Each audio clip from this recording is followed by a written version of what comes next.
दोस्तों, तो इस वीडियो में बात करेंगे एसेटेक्स सॉफ्टवेयर आईपीओ और स्प्रिट स्टोन्स आईपीओ के बारे में। तो ये दोनों ही आईपीओ कल क्लोज होने वाले हैं। तो जानेंगे कि आईपीओ दूसरे दिन कितना सब्सक्राइब हुआ है, इनका प्रीमियम किस प्राइस के ऊपर ट्रेड कर रहा है और कल आपको किस आईपीओ में अप्लाई करना है। तो इससे पहले कि मैं वीडियो को शुरू करूँ, अगर आप इस चैनल पर पहली बार विजिट कर रहे हैं या फिर आपने चैनल अब तक सब्सक्राइब नहीं किया है तो चैनल को सब्सक्राइब कर लें और वीडियो को भी लाइक कर दें। तो पहले बात कर लेते हैं एसेटेक्स सॉफ्टवेयर इंडिया आईपीओ के बारे में। तो आईपीओ 26 जुलाई को ओपन हुआ था और ये 30 जुलाई यानी कि कल क्लोज होने वाला है। तो कल इसमें अप्लाई करने का आखिरी मौका है। फेस वैल्यू 10 रुपये पर शेयर है। बुकिंग प्राइस 59 है और आईपीओ में 2000 शेयर्स का लॉट है। आईपीओ 23.01 करोड़ का है। तो ये ज़्यादा बड़ा आईपीओ नहीं है और पूरी तरह से फ्रेश इशू का आईपीओ है और ये भी एसएमई आईपीओ है। कंपनी एनएससी एसएमई के ऊपर लिस्ट होने वाली है। तो चलिए देख लेते हैं कि आईपीओ दूसरे दिन कितना सब्सक्राइब हुआ है। इस आईपीओ के डे टू के सब्सक्रिप्शन को देखें तो दूसरे दिन आईपीओ 101.92 टाइम्स सब्सक्राइब हुआ है। क्यूआईबी इस पोर्शन में आईपीओ 9 टाइम सब्सक्राइब हुआ है। एचएनआई इस पोर्शन में 87.51 टाइम और रिटेल पोर्शन में आईपीओ 161.25 टाइम्स सब्सक्राइब हुआ है। इस आईपीओ में देखें तो हर पोर्शन में डिमांड देखने को मिली है। एचएनआईस की ओर से देखें तो यहाँ पर भी बढ़िया सब्सक्रिप्शन है, लेकिन रिटेल पोर्शन में बम्पर एप्लीकेशंस लगे हैं और अब तक रिटेलर्स की ओर से आईपीओ में 1 लाख से भी ज़्यादा एप्लीकेशंस लग चुका है। इस कंपनी के बिजनेस के बारे में बात करें तो ये एक आईटी कंसल्टिंग कंपनी है और ये एसे टेक्नोलॉजी इंक जो कि यूएसए की कंपनी है तो उसकी सब्सिडरी कंपनी है। तो ये कंपनी एआई मशीन लर्निंग तो इसमें भी काम करती हुई देखने को मिलती है, यानी कि काफ़ी तरह के जो आईटी कंसल्टिंग सर्विसेज है तो वो प्रोवाइड करवाती है। तो कंपनी एआई में भी काम करती है और इसी कारण मार्केट में इस आईपीओ की काफ़ी अच्छी डिमांड देखने को मिल रही है। कंपनी के फाइनेंशियल को देखें तो फाइनेंशियल 22, 23 और 24 3 सालों के कंप्लीट फाइनेंशियल हैं और फाइनेंशियल 25 के 1 क्वार्टर यानी कि 3 मंथ का फाइनेंशियल है। तो एसेट को देखें तो ईयर ऑन ईयर कंपनी के एसेट में जंप देखने को मिली है। कंपनी के रेवेन्यू को देखें तो कंपनी के रेवेन्यू में भी लगातार उछाल देखने को मिला है। कंपनी के प्रॉफिट को भी देखें तो कंपनी साल दर साल बढ़िया प्रॉफिट भी बना रही है। हालांकि प्रॉफिट में बहुत ज़्यादा उछाल देखने को नहीं मिला है, लेकिन फाइनेंशियल 25 के 3 क्वार्टर में देखें तो कंपनी 248 लाख का प्रॉफिट बना रही है।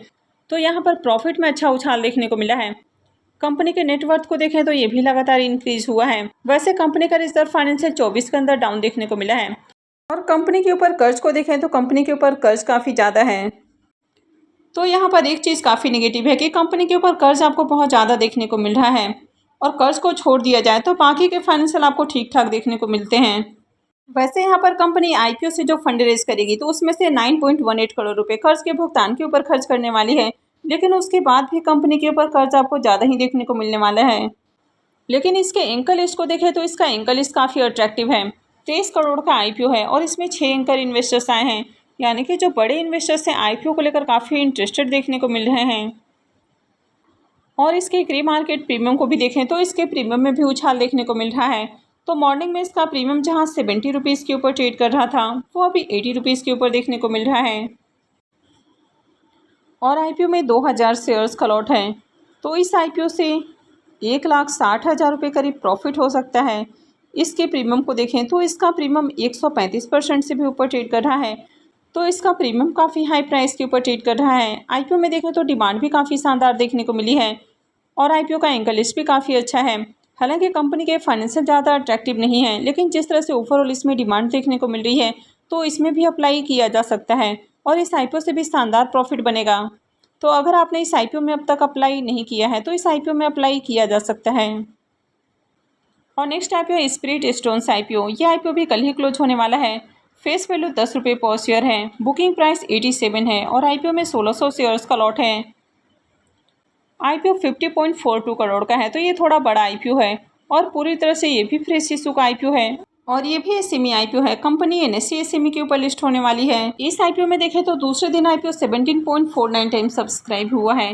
क्यूआईबी इस पोर्शन में 3.50 टाइम, एचएनआई इस पोर्शन में 15.60 टाइम और रिटेल पोर्शन में आईपीओ 27.44 टाइम सब्सक्राइब हुआ है। तो यहाँ पर देखें तो ठीक ठाक एप्लीकेशंस लगे हैं, बहुत हाई डिमांड देखने को नहीं मिल रही है और अब तक आईपीओ में रिटेलर्स की ओर से 32,000 से ज़्यादा एप्लीकेशंस लगा है। इस कंपनी के बिजनेस को देखें तो कंपनी क्वार्ट्ज और मार्बल के मैन्युफैक्चरिंग के बिजनेस में देखने को मिलती है। तो कंपनी का बिजनेस कुछ यूनिक देखने को नहीं मिलता है। कंपनी के फाइनेंशियल को देखें तो यहाँ पर फाइनेंशियल 22, 23 और 24 3 सालों के कंप्लीट फाइनेंशियल हैं कंपनी के एसेट को देखें तो ईयर ऑन ईयर कंपनी के एसेट में जंप देखने को मिली है। कंपनी के रेवेन्यू को देखें तो फाइनेंशियल 23 में कंपनी का रेवेन्यू डाउन देखने को मिला है।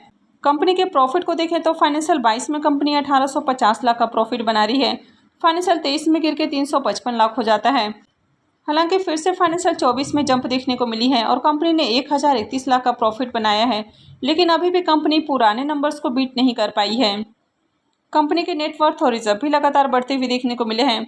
और अगर कंपनी के बोरोइंग्स की बात करें तो कंपनी का जो कर्ज है वो भी लगातार इंक्रीज हुआ है और कंपनी के ऊपर बहुत ज़्यादा डेट देखने को मिलता है, क्योंकि कंपनी के पास रिजर्व देखें तो ज़्यादा रिजर्व नहीं है और कंपनी के ऊपर 12,541 लाख का आपको कर्ज देखने को मिलता है। तो कंपनी के ऊपर कर्ज काफ़ी हेवी है। तो यहाँ पर भी देखें तो कंपनी के ऊपर कर्ज काफ़ी ज़्यादा है, तो इसका भी फाइनेंशियल ज़्यादा अट्रैक्टिव देखने को नहीं मिल रहा है। इस आईपीओ के एंकर लिस्ट को देखें तो यहाँ पर मात्र 5 एंकर इन्वेस्टर्स देखने को मिले हैं, जबकि आईपीओ देखें तो 50 करोड़ से भी ज़्यादा यानी कि 50.5 करोड़ के अराउंड देखने को मिल रहा है। तो आईपीओ का एंकर लिस्ट ज़्यादा अट्रैक्टिव नहीं है। अब इसके प्रीमियम को देखें तो इसके प्रीमियम में गिरावट देखने को मिल रही है। तो मॉर्निंग में इसका प्रीमियम जहाँ 54 रुपीज़ के ऊपर ट्रेड कर रहा था वो फिर 48 रुपीज़ के ऊपर देखने को मिला, लेकिन इसमें अभी और गिरावट देखने को मिल रही है और ये 45 रुपये के ऊपर देखने को मिल रहा है। आईपीओ में 1600 शेयर्स का लॉट है, तो इस आईपीओ से 72,000 रुपये करीब प्रॉफिट हो सकता है। इसके प्रीमियम को देखें तो इसका प्रीमियम 55% के ऊपर ट्रेड कर रहा है। तो अभी भी प्रीमियम को देखें तो प्रीमियम आपको बढ़िया प्राइस के ऊपर देखने को मिल रहा है, लेकिन प्रीमियम में गिरावट देखने को मिल रही है। तो ये थोड़ा सा यहाँ पर आपको एक रिस्क पॉइंट देखने को मिलता है। वैसे कंपनी के बिजनेस को देखें तो कुछ यूनिक बिजनेस नहीं है। कंपनी के फाइनेंशियल भी ज़्यादा अट्रैक्टिव नहीं है। आईपीओ का एंकर लिस्ट भी बढ़िया नहीं देखने को मिला है। अब तक आईपीओ में ज़्यादा एप्लीकेशंस भी नहीं लगे हैं। तो ओवरऑल देखा जाए तो आईपीओ काफ़ी रिस्की देखने को मिल रहा है, लेकिन अभी जिस तरह से मार्केट बुलिश है तो ऐसे में आईपीओ की लिस्टिंग आपको बढ़िया देखने को मिल रही है। तो अगर आप रिस्क उठा सकते हैं तभी आप इस आईपीओ में अप्लाई करें, अदरवाइज आप चाहें तो इस आईपीओ को अवॉइड कर सकते हैं, क्योंकि अभी मार्केट में बहुत सारे आईपीओ ओपन हो चुके हैं। तो आप चाहे तो किसी और आईपीओ में अप्लाई कर सकते हैं। वैसे किसी भी आईपीओ में अप्लाई करना है या फिर नहीं करना है, ये पूरी तरह से आपका अपना डिसीजन होना चाहिए। तो हमेशा अपने रिस्क रिवॉर्ड को एनालाइज करें और उसके बाद ही कहीं भी इन्वेस्टमेंट का डिसीजन लें। तो आपका इस आईपीओ के बारे में क्या डिसीजन होने वाला है? आप इसमें अप्लाई करने वाले हैं या फिर आप इसको अवॉइड करने वाले हैं? तो कमेंट करके ज़रूर बताएं। तो आई होप कि आपको वीडियो अच्छी लगी होगी। तो अगर आपने इस वीडियो को अब तक लाइक नहीं किया है तो वीडियो को लाइक कर दें और चैनल को भी सब्सक्राइब करके रखें। और वीडियो को अंत तक देखने के लिए आप सबको बहुत बहुत धन्यवाद।